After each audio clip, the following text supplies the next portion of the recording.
Srinagar Lok Sabha seat के लिए होने वाले उपचुनाव को लेकर सूबे की सियासत पूरी तरह से उफान पर है।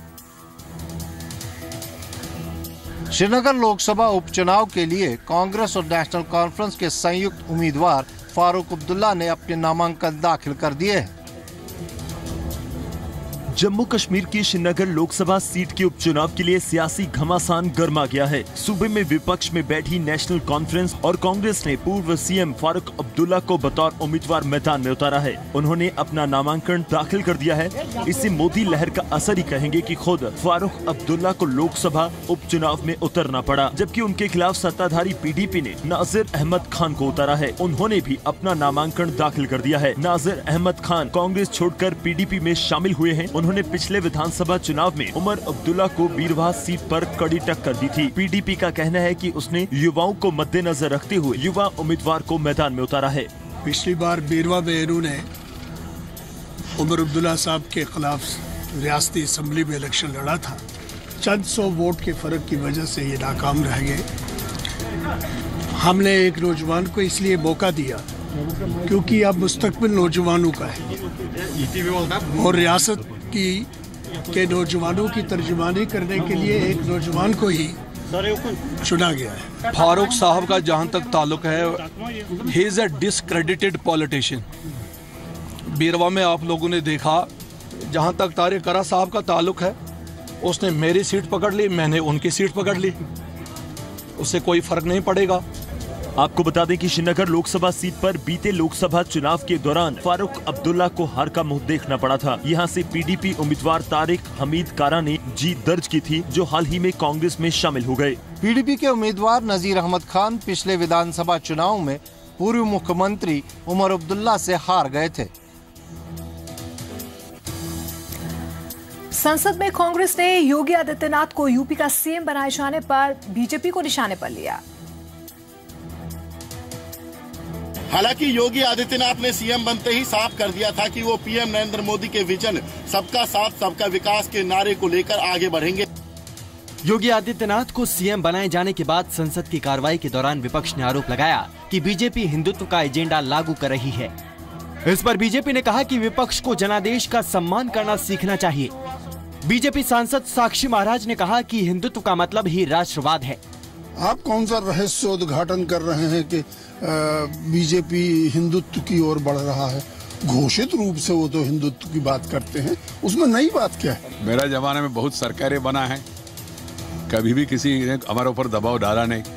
अभी उत्तर प्रदेश में मैं प्रभारी था, ये पर्यवेक्षक के रूप में नेता का चयन करने का प्रक्रिया, ऐसा किसी आरएसएस या एचपी का तो चर्चा ही हुआ नहीं। बाद में बैठक बुलाया, बैठक में सदस्यों ने अपना सुझाव दिया है और मैं केंद्रीय नेतृत्व आपस में चर्चा करके योगी आदित्यनाथ जी को नेता के रूप में घोषणा कर दिया है।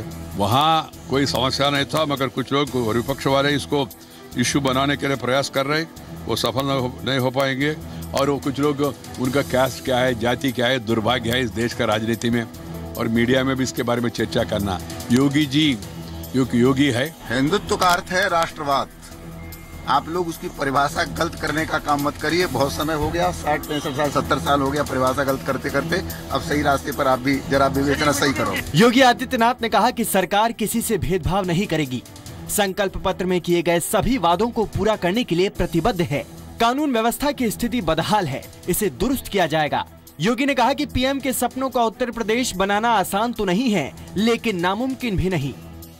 योगी आदित्यनाथ के मंत्रिमंडल में 22 कैबिनेट मंत्री, 15 राज्य मंत्री और 9 स्वतंत्र प्रभार मंत्री सहित 46 मंत्री शामिल हैं। ब्यूरो रिपोर्ट के साथ दिनेश कुमार। चुनाव आयोग ने सजायाफ्ता नेताओं के चुनाव लड़ने पर आजीवन प्रतिबंध लगाने का समर्थन किया। चुनाव आयोग की सिफारिशें यदि मान ली गई और कानून में बदलाव हुआ तो बिहार के पूर्व मुख्यमंत्री लालू प्रसाद यादव अब कभी चुनाव नहीं लड़ पाएंगे। सुप्रीम कोर्ट में दाखिल हलफनामे में चुनाव आयोग ने कहा है कि 2 साल से ज्यादा सजा पाने वाले नेताओं के न सिर्फ चुनाव लड़ने पर आजीवन रोक लगनी चाहिए, बल्कि उनके सियासी पार्टी बनाने या किसी पार्टी का पदाधिकारी बनने पर भी बैन लगना चाहिए। सुप्रीम कोर्ट ने अश्विनी उपाध्याय की याचिका पर चुनाव आयोग से उसका पक्ष मांगा था। याचिका में कहा गया था कि जब नौकरशाहों को सजा मिलने पर उन्हें उम्र भर नौकरी से बाहर किया जाता है तो ये प्रावधान नेताओं पर क्यों नहीं लागू होता। हालांकि चुनाव लड़ने के लिए न्यूनतम योग्यता और अधिकतम उम्र की सीमा तय करने पर चुनाव आयोग ने राय नहीं दी। कहा कि ये संसद के दायरे का विषय है। जनप्रतिनिधित्व कानून की धारा 8(3) के तहत 2 साल से ज्यादा सजा पाने पर रिहाई के 6 साल बाद तक चुनाव लड़ने पर रोक है। आरजेडी अध्यक्ष लालू प्रसाद यादव पर चारा घोटाले में सजा होने के कारण चुनाव लड़ने पर रोक लगी हुई है। चुनाव आयोग ने नेताओं नौकरशाहों के खिलाफ मुकदमों की सुनवाई 1 साल में पूरी करने के लिए फास्ट ट्रैक कोर्ट की मांग का भी समर्थन किया है। चुनाव लड़ने की न्यूनतम योग्यता और अधिकतम आयु सीमा को लेकर आयोग ने राय नहीं दी है। ब्यूरो रिपोर्ट, जी मीडिया। पाकिस्तान में लापता हुए 2 भारतीय खादिम देश लौट आए हैं। दोनों मौलवी लाहौर के दाता दरबार के बाद अपने रिश्तेदारों से मिलने कराची गए थे। दिल्ली की निजामुद्दीन औलिया की दरगाह के मुख्य खादिम आसिफ अली निजामी और उनके भतीजे नजीम अली निजामी आज सुबह दिल्ली पहुंचे। दोनों के पाकिस्तान में लापता होने के बाद से परिवार चिंता में था। एयरपोर्ट पर परिवार उन्हें लेने के लिए पहुंचा। आसिफ निजामी के बेटे अमीर निजामी ने सुरक्षित वापसी पर केंद्र सरकार का शुक्रिया अदा किया है। विदेश मंत्री सुषमा स्वराज ने कल आसिफ निजामी से बात की थी और कहा था कि दोनों सुरक्षित हैं। मोहब्बत करने वालों का शुक्रिया अदा करता हूं। अच्छे और बुरे सभी जगह लोग होते हैं।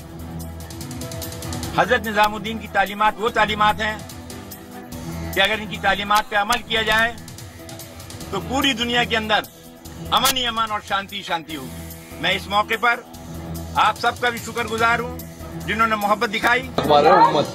उम्मत अखबार के अंदर उनके खिलाफ आया था कि ये इंडियन इंटेलिजेंस के आदमी हैं और इंडियन इंटेलिजेंस के लिए काम करते हैं यहाँ पे। उस बेस के पर इनको रोका गया था पूछताछ के लिए। खादिम आसिफ अली निजामी और उनके भतीजे नजीम निजामी 8 मार्च को लाहौर की दाता दरबार दरगाह पर गए थे।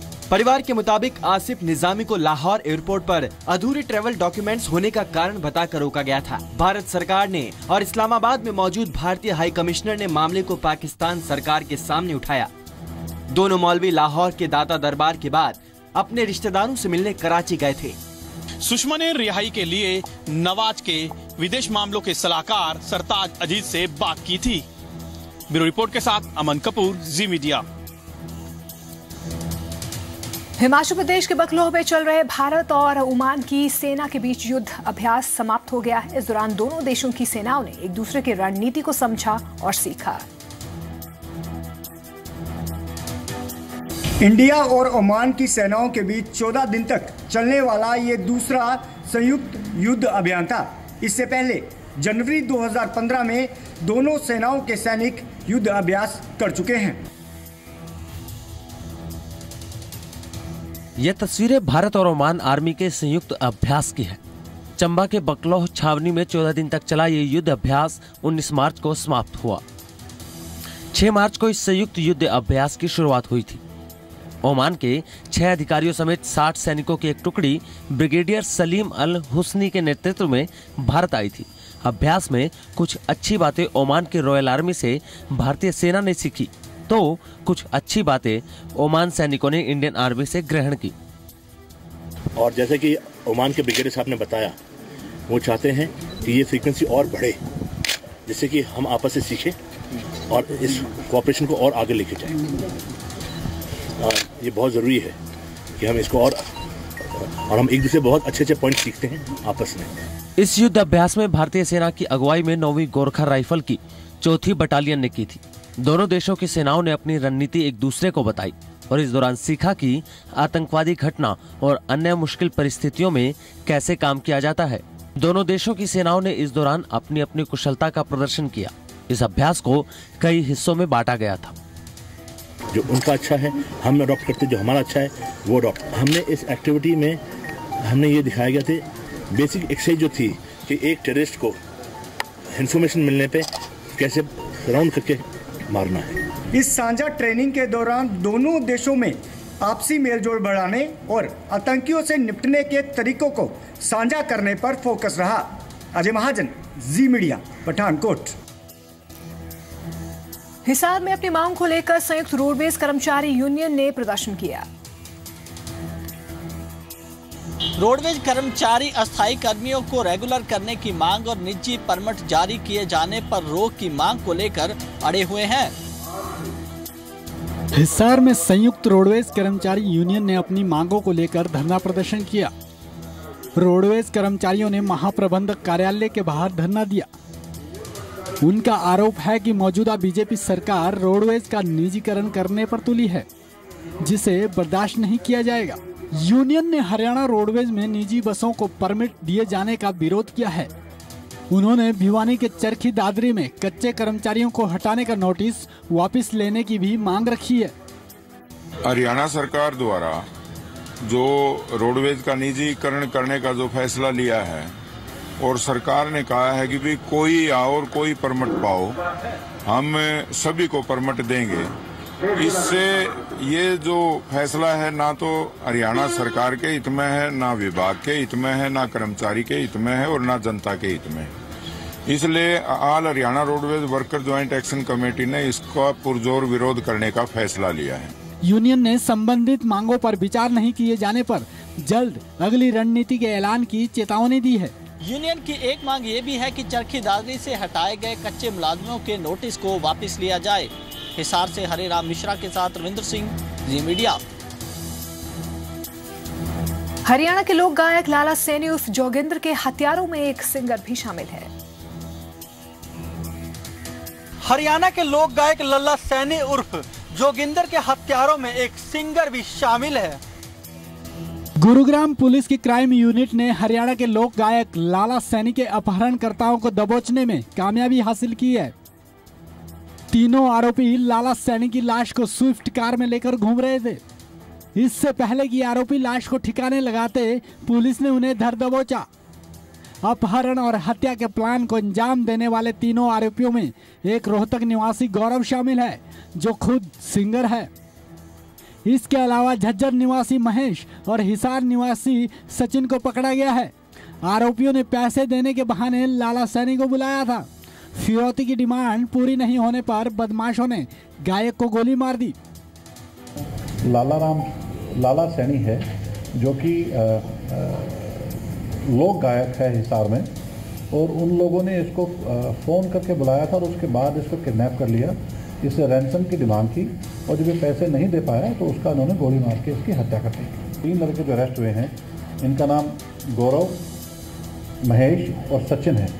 ये जो गौरव लड़का है ये रोहतक का रहने वाला है, महेश लकड़िया गांव झज्जर का रहने वाला है और सचिन जो है ये मदनहेड़ी गांव हिसार का रहने वाला है। आरोपी महेश शराब तस्करी का काम कर चुका है और अपने शराब मालिक को चूना भी लगा चुका है। ये तीनों आरोपी गुरुग्राम में एक किराए के मकान में रहते हैं। 3 युवक लल्ला सैनी से फिरौती के रूप में मोटी रकम मांग रहे थे। डिमांड पूरी नहीं होने पर उन्होंने लल्ला सैनी को गोली मार दी। गुरुग्राम से आलोक उपाध्याय, जी मीडिया।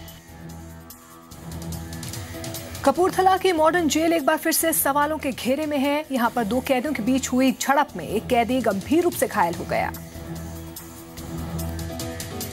कपूरथला मॉडर्न जेल में हुई झड़प में 3 विचाराधीन कैदियों को चोटें आई हैं। कपूरथला की मॉडर्न जेल में 2 गुटों के आपसी झगड़े ने 3 कैदियों को अस्पताल पहुंचा दिया। जेल की कैंटीन में हुए इस झगड़े में शिव कुमार नाम का कैदी गंभीर रूप से घायल हुआ है, जिसे अमृतसर रेफर कर दिया गया है। 3:30 ਵਜੇ ਸਾਡੇ ਕੋਲ ਇਨਫੋਰਮੇਸ਼ਨ ਆਈ ਸੀ ਜੇਲ੍ਹ ਦੇ ਵਿੱਚ ਲੜਾਈ ਹੋ ਗਈ ਹੈ, ਜਿਸ ਸੰਬੰਧੀ 3 ਬੰਦੇ ਇੰਜਰਡ ਹੈ ਤੇ ਜਿਨ੍ਹਾਂ ਦਾ ਪਰਚਾ 39 ਨੰਬਰ ਦਰਜ ਕਰਕੇ ਤਫਤੀਸ਼ ਜਾਰੀ ਹੈ। 324 323 ਆਈਪੀਸੀ ਤਹਿਤ ਪਰਚਾ ਦਰਜ ਕੀਤਾ ਗਿਆ। शिव कुमार है, ਉਹਦੇ ਸਿਰ ਵਿੱਚ ਥੋੜੀਆਂ ਗੰਭੀਰ ਸੱਟਾਂ ਹੈਗੀਆਂ ਸੀਗੀਆਂ ਤੇ ਉਹਦਾ ਇੱਥੇ ਫਸਟ ਏਡ ਪਹਿਲਾਂ ਉਪਚਾਰ ਕਰਕੇ MLR ਇੱਥੇ ਪ੍ਰਪੇਅਰ ਕਰਕੇ ਉਹਨੂੰ ਮੈਡੀਕਲ ਕਾਲਜ ਅੰਮ੍ਰਿਤਸਰ ਰੈਫਰ ਕਰ ਦਿੱਤਾ ਗਿਆ ਹੈ। ਤੇ ਜਿਹੜੇ 2 ਹੈਗੇ ਆ हैप्पी कुमार ਅਤੇ सुखदीप सिंह वो इस अस्पताल में दाखिल हैं। पिछले लंबे समय से कपूरथला मॉडर्न जेल में गुटबंदी के चलते झगड़े के मामले लगातार सामने आ रहे हैं। बताया जा रहा है जिस वक्त कैदियों में झगड़ा हुआ उसी दौरान जेल में हाई कोर्ट के न्यायाधीश इंस्पेक्शन कर रहे थे। कपूरथला से संदीप ओबराय के साथ गोविंद सैनी, जी मीडिया, बठिंडा। जलंधर पुलिस ने सदर इलाके से पुलिसकर्मी बनकर लोगों को लूटने वाले 3 आरोपियों को गिरफ्तार किया। पकड़े गए आरोपी पुलिस के वेश में युवा जोड़ों को जेल भेजने की धमकी देकर पैसे वसूलते थे। जलंधर पुलिस के हाथ बड़ी कामयाबी लगी है। पुलिस ने खाकी वर्दी की आड़ में लोगों को ठगने वाले गिरोह के 3 सदस्यों को काबू किया है। ये आरोपी खुद को पुलिस वाले बताकर लोगों पर झूठे पर्चे करने की धमकी देकर उनसे पैसे ठगते थे और आरोपी खास तौर पर युवाओं को अपना निशाना बनाते थे। एक गैंग ऑपरेट कर रहा सीगा ਜਿਹੜਾ कि अपने आप पुलिस मुलाजम दसदा सीगा, कहंदा सी मैं सीए स्टाफ 'ਚ लगे हाँ और ये मोडस प्रिंट इन्हां दी ਇਹ ਸੀਗੀ ਵੀ ਇਹ अगर कोई लड़की लड़का कोई जा रहे आ उन्होंने घेर लेंदे सीगे, ब्लैकमेल करते सीगे भी तुहानूं थाणे लैके चले आ, तुहानूं परचा देंगे, इस तरह ये उस तरह ठगियां ठुगियां मारते सीगे। अज 3 दोषी गिरफ्तार कर लए हैगे। एक बंदा इन्हां दे नाल होर हैगा संजय भज्जिया होया, उहनूं भी असीं जल्दी फड़ लवांगे। संजय नाम का आरोपी अभी भी पुलिस की गिरफ्त से बाहर है और आरोपी लुटे हुए पैसे का इस्तेमाल नशे की खातिर करते थे। जलंधर से राजीव बदवास, जी मीडिया। चंबा में अपनी कला के जरिए लोगों का दिल जीतने वाले कलाकार आज दाने दाने के मोहताज हैं। चंबा में राष्ट्रपति सम्मान प्राप्त कर चुके आर्टिस्ट हाकम सिंह का परिवार 2 जून की रोटी जुटाने के लिए जद्दोजहद कर रहा है।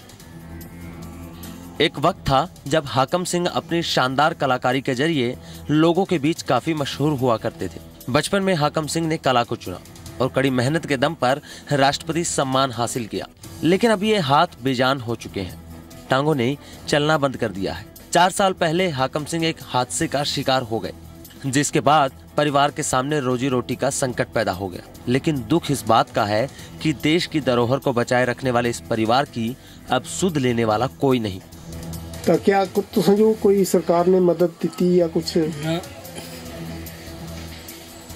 कोई कुछ नहीं मदद मिली।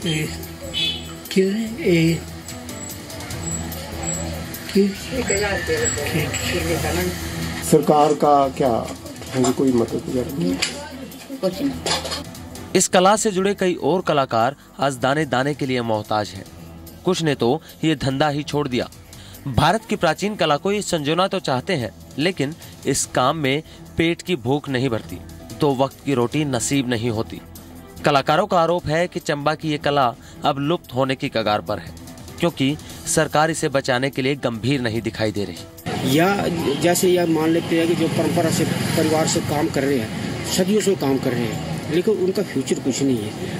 उनके बच्चे साथ नहीं आ रहे हैं कि उन्होंने अपना और धंधा कर लिया है। हाकम सिंह की तरह दूसरे कलाकारों का हाल भी कमोवेश यही है। सरकार को चाहिए कि ऐसे कलाकारों की सुध ले। चंबा से शिव शर्मा के साथ संदीप सिंह, जी मीडिया। फतेहगढ़ साहिब में एक अनोखी एथलेटिक चैंपियनशिप का आयोजन किया गया है, जिसका मकसद युवाओं को हेल्दी लाइफस्टाइल अपनाने का संदेश देना था। मंडी गोविंदगढ़ में बुजुर्गों ने एथलेटिक्स चैंपियनशिप का हिस्सा बनकर युवाओं को नशे से दूर रहने का संदेश दिया। फतेहगढ़ साहिब की मंडी गोविंदगढ़ में 15वीं मास्टर्स एथलेटिक्स चैंपियनशिप का आयोजन किया गया, जिसमें 80 साल से भी ज्यादा की उम्र के बुजुर्गों ने 5 किलोमीटर पैदल दौड़ में हिस्सा लिया।